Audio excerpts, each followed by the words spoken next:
Good morning, everyone, and welcome to the very, very start of your life safari through the African bush. Yes, the sky is on fire here at Madikwe Game Reserve. We literally leave camp and it just all of a sudden, the sky lights up.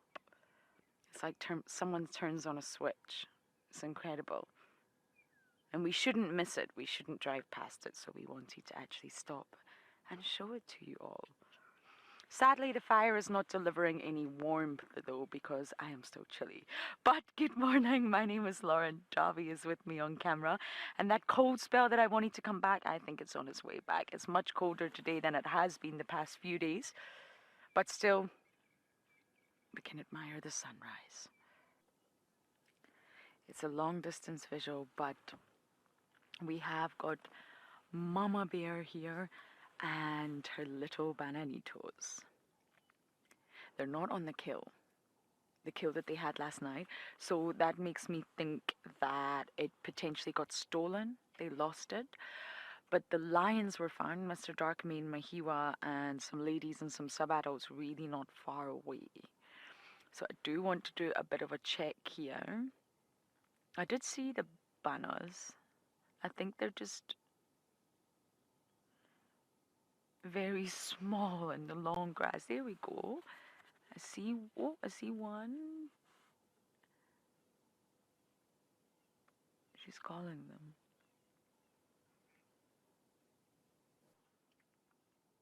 And there we go. I can see two, I think. They're playing. Just go a little bit. There we go. Three cubs. How amazing is that? I think you have spotted the cheetah by the looks on your faces. This is a very standard giraffe reaction to any predator.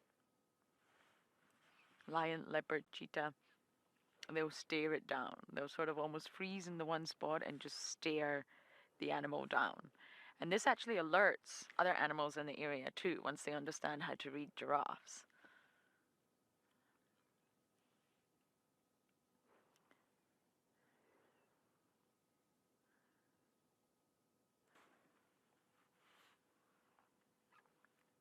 Look at that. That's a really good size comparison.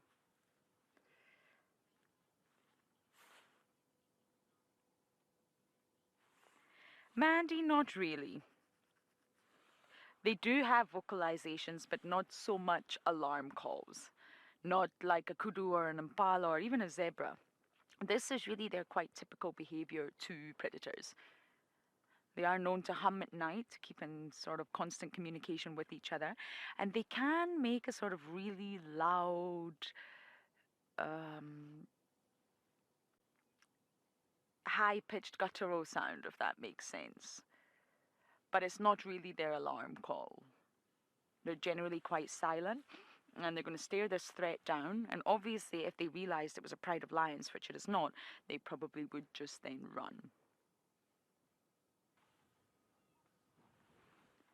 We had to leave our cheetah, I'm afraid, but we found some elephants. I'm definitely not complaining. It's a really relaxed herd. They're just slowly making their way through the thicket. So we only really have a good view of one, but I think they're all just going to slowly emerge and come out and say hello to us.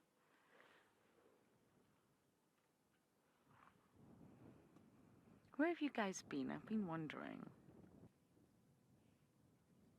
It's suckling. Do you see that? I don't want to turn on the engine. It's not the best views, but it's actually suckling from Mum.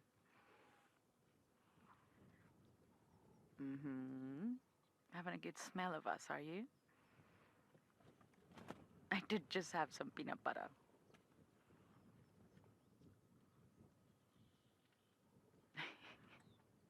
It's worth noting that it's really windy today, really windy. And elephants, you've just always got to be cautious. Sometimes it can be a little bit extra reactive when it's windy.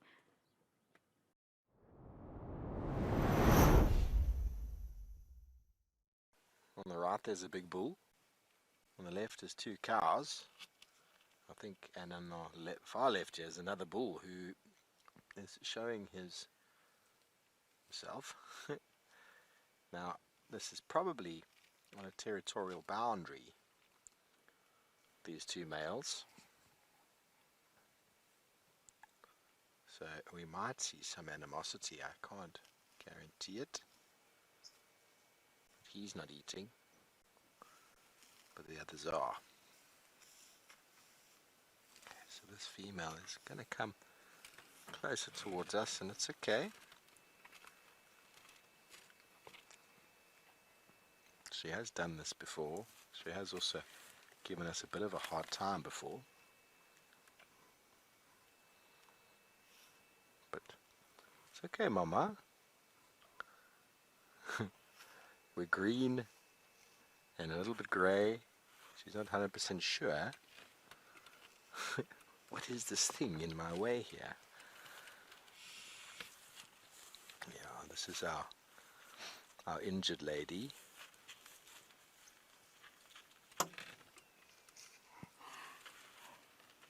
How special.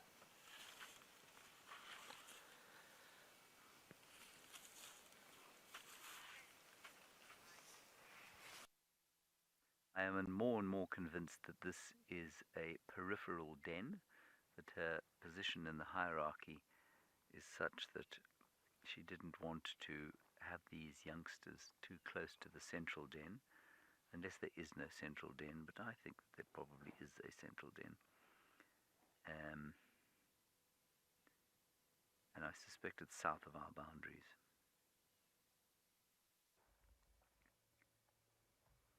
The little cub's been in and out of the den, investigating around the place, chewing on sticks, and it is now having its bottom cleaned.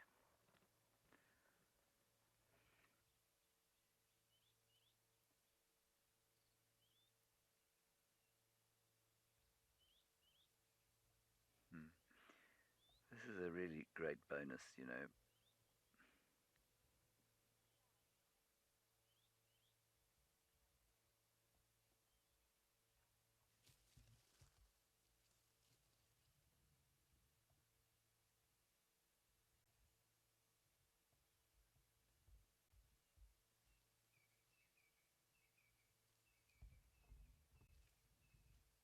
That is going to be the end of our drive, believe it or not. We have got 60 seconds, 60 left. And at that stage, I have to look into the camera, make contact with you visually. And then, before it becomes too awkward, Paul will pan away in line as I look away. Are you ready? Here we go. You see how we did that? Wasn't that amazing to behold? Giving you a few techniques, you see, all for free. Oh, I can hear the approach of Wendy with Steve driving at high speed. He's doing about 150 k's an hour on his way back to camp for his coffee at 9:31. Thanks very much for joining us, everybody. We'll see you this afternoon at 14:30. Until then, bye-bye.